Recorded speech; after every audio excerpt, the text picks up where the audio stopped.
Friends, నేను మీ కరణ్. విను. నా మాటలు వింటే చాలా బాగుపడతావు. నిన్ను ఎవరు బాగు చేయలేరు. నువ్వు వింటలేవు. ఎక్కడెక్కడో తిరిగి మళ్ళీ నా దరికే వచ్చావు. నా గద్దింపు మాట చెవికెక్కించుకోలేదు. నీకు అపాయం కలుగుతుందని చెప్పాను. నీ ప్రవర్తనకు తగిన ఫలము అనుభవిస్తావని చెప్పాను.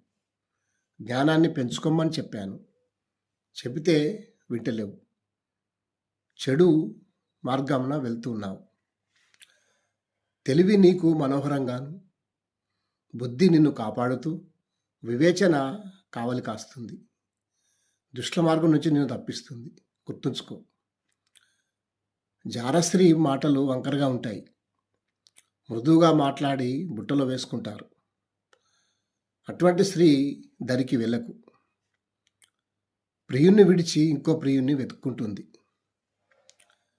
నీ హృదయంలో చోటు ఇవ్వరు. అప్పటి వరకే చోటుంటుంది. చెప్పేది విని దయనొందిన వాడవై నీ స్వబుద్ధిని కాక దేవుని దేవందు పెరుగు. నీకు దీవెనలు వస్తాయి. విను. చెప్పేది జాగ్రత్తగా విను. Thank you.